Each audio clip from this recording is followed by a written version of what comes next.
Cinémathèque de Grenoble. Nous sommes très heureux de vous accueillir de nouveau pour une belle séance des Modifilms. Qui est là pour la soirée? Est-ce que vous êtes prêts pour la soirée? Non, pas tout à fait. Vous êtes formidable. Est-ce que vous êtes prêts pour cette soirée? C'est beaucoup mieux. Alors, je vais vous demander une chose. Je vais vous demander de me rendre un service. Pour vous passer les différentes pépites que vous allez découvrir ce soir, que vous avez peut-être commencé à découvrir tout à l'heure à 18h, nous avons demandé de gros efforts à nos projectionnistes. Tout à l'heure, c'était Axel. Toute la soirée avec vous, ce sera Sylvain. Il est là-haut, il va jongler entre numérique et argentique. Donc merci à chaque séance de bien penser à l'applaudir. Il est là-haut. Bonsoir.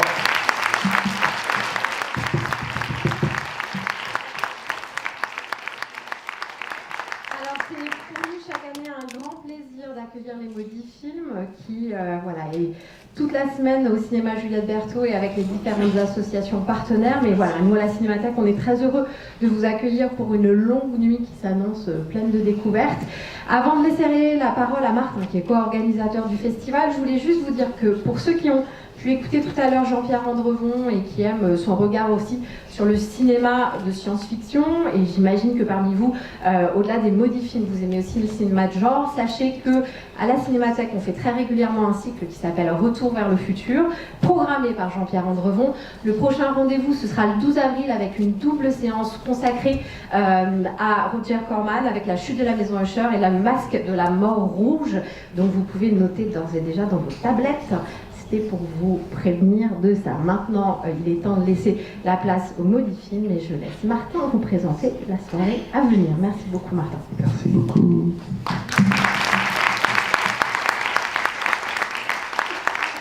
Merci beaucoup à la Cinémathèque, ils sont très heureux de collaborer avec eux chaque année.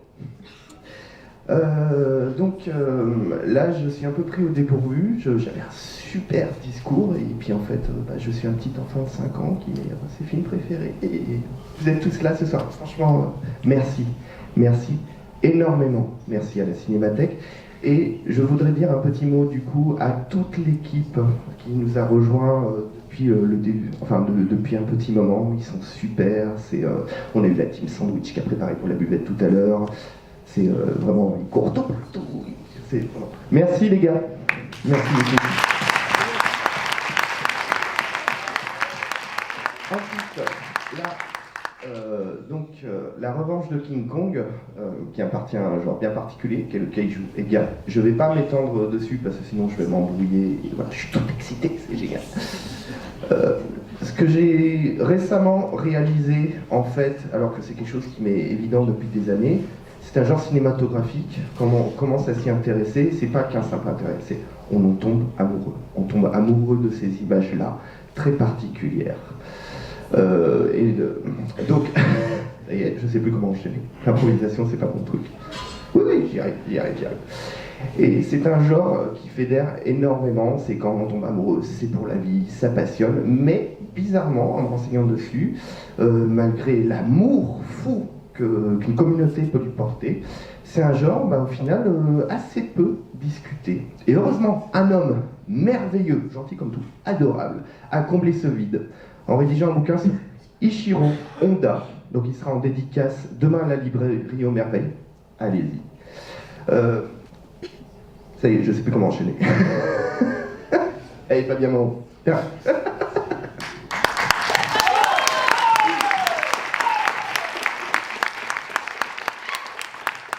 On vient en écrivant sur un cinéaste majeur contemporain qui a marqué l'imaginaire collectif autour du globe et qui est pourtant, c'est très difficile en fait de trouver ces films en France, où c'est même très peu discuté. Et c'est Tom, le voici. Merci Martin. Bonsoir, je suis Fabien Moreau, donc je suis auteur de cet ouvrage, Ichiro Honda, Humanisme monstre. Alors déjà, je voudrais remercier toute l'équipe du festival, la Cinémathèque de Grenoble pour votre accueil. Un grand merci à Clara, à Martin et à toute l'équipe. On est vraiment très très bien reçus ici et cette salle est fort belle, avec de très très belles couleurs. Donc la revanche de King Kong. Bon, est-ce qu'il y a des fans de kaiju Ega dans la salle? Ouais. Ouais, super. Alors, on est en bonne compagnie là. Alors, comme l'a dit Martin, effectivement, le Kaiju Eiga, c'est un genre cinématographique qui a été créé en Japon. Kaiju Eiga, ça veut dire le film de monstres japonais. Et il faut savoir que ce genre trouve ses racines dans un film bien spécifique de 1933, qui est bien sûr le King Kong original de Cooper et Schoedsack. Et il faut savoir que dès la sortie du King Kong original de 1933, il y a eu une histoire d'amour instantanée qui s'installait entre le Japon et ce film-là, puisque 2 films de monstres japonais ont été produits dans les années 30, donc au Japon, donc en 1933 et 1938. Malheureusement, ce sont 2 films perdus aujourd'hui, mais on les considère comme les films fondateurs mais perdus du Kaiju Eiga. On a eu Wasei King Kong, qui est une sorte de comédie slash parodie avec un homme déguisé en singe qui s'amuse à faire peur aux gens. Et on a eu aussi King Kong apparaît à Edo, qui est une transposition du mythe de King Kong durant l'ère féodale. Voilà, donc 2 films malheureusement perdus aujourd'hui, mais qui subsistent grâce à quelques synopsis et quelques documents promotionnels d'époque. Donc voilà, donc l'amour entre le Japon et King Kong s'est instauré dès le début. Et en 1954, le producteur Tomoyuki Tanaka, donc des studios Toho, produit le premier vrai Kaiju Eiga officiel, à savoir Godzilla. Et comme vous le savez sans doute, peut-être, Godzilla est avant tout le fruit de l'influence de 2 films. On a Le Monstre des Temps Perdus, c'est le film dont parlait tout à l'heure Jean-Pierre Andron, qui est un film avec un dinosaure qui se réveille suite à des expériences nucléaires, film de 1953, film américain. Et bien sûr, du King Kong original de 1933, puisque Ishiro Honda, le réalisateur de Godzilla, ainsi que Eiji Tsuburaya, le créateur des effets spéciaux de Godzilla, ont été durablement marqués par Godzilla, à tel point qu'il voulait faire un film dans le même genre. Et même le nom original japonais de Godzilla, donc Gojira, est la synthèse de 2 mots, donc Kujira qui veut dire baleine en japonais, et Gori, gorilla, voilà, qui montre la filiation évidente avec King Kong. Donc lorsque Godzilla sort en 1954, bon, film de monstre connu, mais aussi parabole anti-nucléaire, on lance un nouveau genre, le Kaiju Eiga. Donc on a quelques films qui se font dans les années 50, quelques films de monstres japonais, comme Rodan, un film en couleur avec un ptéranodon géant, ou Varan, un film avec un lézard ornithorynque géant, donc ça commence à pointer vers la fantaisie. Puis le genre se développe avec des films d'invasion extraterrestre, des films de conquête spatiale, mais le genre éclate vraiment en 1961 avec 2 films. Le premier étant Mothra. C'est un film que beaucoup peut-être connaissent, c'est un film avec une mythe géante, papillon géant, un très très beau film familial qui du coup lorgne plus du côté de King Kong parce qu'on est plus dans le film insulaire qui se déplace vers la ville avec un côté plus mythologique que science-fiction, un film très très beau, très familial. Et un autre film qui a été réalisé en 1962 qui s'appelle King Kong contre Godzilla. Alors King Kong contre Godzilla, il faut savoir que pour faire ce film, la Toho a dû récupérer les droits de King Kong, mais aussi récupérer un script qui s'appelait King Kong contre Frankenstein, qui devait être développé par Willis O'Brien, le créateur du King Kong original. Et ce King Kong contre Frankenstein n'a jamais été fait, c'était un film qui a fait le tour des studios et personne n'en voulait. Grosso modo, c'était un film dans lequel King Kong devait affronter une créature composite faite à base d'animaux différents, et il se battait au final dans San Francisco. Et donc la Toho a récupéré ce concept, ce projet, pour faire King Kong contre Godzilla, et ils en ont transformé ce concept en une espèce de grande comédie, de grand film sur la société de consommation, en balançant en plein milieu du film ce combat de catch entre King Kong contre Godzilla, donc une très grande comédie. Et King Kong contre Godzilla, ça a été le plus gros succès du Kaiju Eiga au Japon, avec 11 millions de spectateurs au Japon en 1962. Donc le film est sorti aux États-Unis juste après via Universal Pictures. Le film a été remanié avec des scènes d'acteurs américains en plus. Mais pourtant, la Toho a continué ensuite à produire des films de Godzilla et ils se sont dit, si on continuait à exploiter King Kong? Dans un premier temps, ils voulaient faire un autre film avec King Kong qui devait s'appeler Opération Robinson Crusoe King Kong contre Ebirah. Il devait être un film dans lequel donc, notre cher gorille géant devait affronter un homard géant. Voilà, donc c'est un film qui ne s'est pas fait dans cette forme-là. Ils ont finalement remplacé King Kong par Godzilla, et ils ont fait un film qui s'appelle Godzilla, Mothra, Ebirah, bataille dans les mers du Sud. Voilà.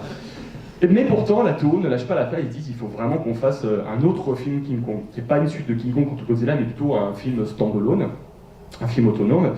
Et en 1966, il y a une firme américaine, une compagnie de production américaine qui s'appelle Rankin Bass, qui produisait essentiellement des séries télé et des séries d'animation. Ils se sont associés avec le studio japonais Toei, mais plutôt la filière animation, donc Toei Animation, pour produire une série télé qui s'appelle The King Kong Show. Et dans cette série, King Kong, qui est un personnage sympathique, fait équipe avec le professeur Bond et ses enfants, et ils vont lutter contre le docteur Wu, qui n'a rien à voir avec la série de la BBC, qui crée toutes sortes de monstres et de créatures maléfiques, notamment le fameux Mechanic Kong, donc le double robotique de King Kong. Et la Toho se dit, c'est parfait, en fait, c'est cette série-là qu'on va adapter. Donc le studio Toho va s'associer avec la firme Rankin et faire une coproduction qui va donner donc le film que vous allez voir ce soir, La Revanche de King Kong. Grosso modo, la Toho avait déjà commencé à faire des coproductions avec les États-Unis à cette époque-là, pour pouvoir faire directement des kaiju Ega avec des équipes japonaises, des acteurs japonais, mais également certains acteurs américains donc en rôle principal, ce qui est le cas du film que vous allez voir ce soir. Et on retrouve sur La Revanche de King Kong tous les créateurs historiques de Godzilla. On a Ishiro Honda à la réalisation, on a Tomoyuki Tanaka à la production, on a Akira Ifukube à la musique. Vous verrez, la musique est vraiment très très belle. Et aussi on a surtout Eiji Tsuburaya, qui est le père fondateur des effets spéciaux au Japon, puisque c'est lui qui a créé Godzilla, tous les kaiju des années 50, 60, Ultraman, c'est lui aussi. Et c'est vrai que ce film-là, c'est vraiment l'un des derniers gros films à gros budget de kaiju de cette époque-là. C'est une des dernières grosses coproductions USA-Japon de cette époque-là dans le kaiju Ega, et c'est un film très intéressant notamment par ses comédiens. Je vais en parler rapidement. Que dans les comédiens, vous avez Akira Takarada, qui était l'acteur principal du Godzilla original, qui joue le rôle masculin japonais principal. Vous avez la méchante du film, qui est jouée par Miyama. Alors Miyama, actrice très intéressante, qui était une actrice qui jouait dans tous les films de genre de la Toho, comédie, films d'aventure, films d'espionnage. Et la même année, en 1967, c'était l'une des James Bond Girls de On ne vit que deux fois. Pour ceux qui ont vu le film, c'est la deuxième qui arrive en cours de film. Dans les acteurs américains, on a Rod Reason, qui était un acteur qu'on a vu dans pas mal de films populaires, du film d'aventure, du western. Il a joué dans la série Star Trek et dans Au cœur du temps. Mais n'empêche, la star du film en termes d'acteur, c'est Issei Yamamoto, qui joue le rôle du fameux Dr. Wu, qui est un méchant en cape noire et en petit chapeau noir. Alors un personnage qui jouait beaucoup de méchants, vous verrez, il a une tête pas possible, tout en surjeu, tout en théâtralité, donc un personnage haut en couleur, c'est vraiment lui la vedette du film. Et on a une autre actrice, la jeune ingénue américaine du film, qui est Linda Miller. Et Linda Miller, il faut savoir qu'elle avait 19 ans à l'époque du tournage et que c'était pas une actrice, c'était une étudiante qui était fille de militaire. Et il se trouve que Linda Miller a joué à l'époque dans 2 films japonais. Elle a joué dans ce film-là et un film qui s'appelle The Green Slime, Bataille au-delà des étoiles de Kinji Fukasaku. Et il se trouve que Linda Miller, que j'ai pu interviewer dans mon livre, elle a un message ce soir pour les Body Films. Elle voulait vous envoyer une vidéo, mais vu qu'elle est un peu malade, elle m'a envoyé un message il y a 2 jours que je vais vous lire. Donc voilà, de Linda Miller qui joue le rôle de Suzanne Watson dans La Revanche de King Kong. Je vous lis le message. Je veux que vous sachiez que je suis très heureuse que La Revanche de King Kong soit présentée cette année au Festival des Maudits Films. J'ai eu beaucoup de joie à faire ce film et jamais je n'aurais imaginé, après toutes ces années, qu'il serait présenté dans un festival, et en France surtout. J'ai vécu en France pendant 2 ans quand j'étais petite. Je garde des souvenirs merveilleux de cette période, donc pour moi, c'est une occasion très spéciale. Je vous remercie toutes et tous d'être venus et j'espère que vous aimerez le film. Je vous embrasse et je vous envoie mes amitiés. Voilà.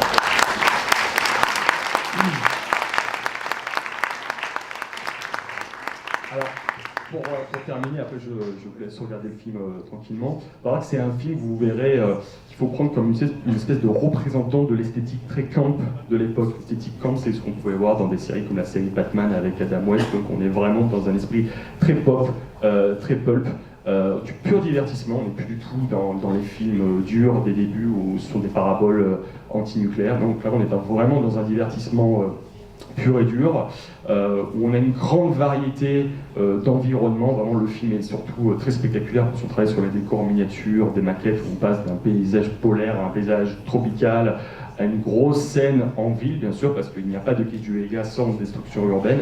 Et à ce titre-là, celle de la revanche de King Kong est particulièrement réussie. Et après, au niveau des designs, vous verrez, Kong, je pense qu'ils ont arrêté, ils n'ont même pas cherché à faire un gorille réaliste. Vous verrez, Kong c'est un bon gros pote sympa qui sourit tout le temps, mais la réussite du film c'est Mechanic Kong qui est le premier vrai robot du Kaiju Eiga. Donc c'est la première fois qu'on voit cette espèce de doppelganger mécanique au sein du Kaiju Eiga, et elle explique que le super personnage-là est une sacrée réussite. Et dernier détail, il faut savoir une chose, c'est qu'en France, lorsqu'ils ont fait un classement des films les plus vus, des films japonais les plus vus en France entre 1950 et 1980, La Revanche de King Kong est le 4e, avec plus d'1,5 million de spectateurs vus lors de son exploitation, qui s'est fait en 2 fois. Il y a eu une exploitation en 1968 et en 1976, le film est ressorti quand le King Kong avec Jessica Lange était ressorti. Donc on peut dire que ce que vous allez voir ce soir, c'est le film de science-fiction japonais le plus vu en France. Et donc vous allez vous ajouter aux statistiques d'1,5 million. Voilà. Voilà. Donc pas si maudit que ça, mais une vraie redécouverte. En plus, je crois que c'est une copie 35 mm de l'époque, semble-t-il. Fais pas ces appareils. Alors, à ce sujet, justement, c'est une copie 35 de toute beauté, mais il faut savoir qu'elle est fragile. Donc, comme on est au maudit, bien entendu, il y a un grand risque que ça pète. Donc vous êtes prévenus.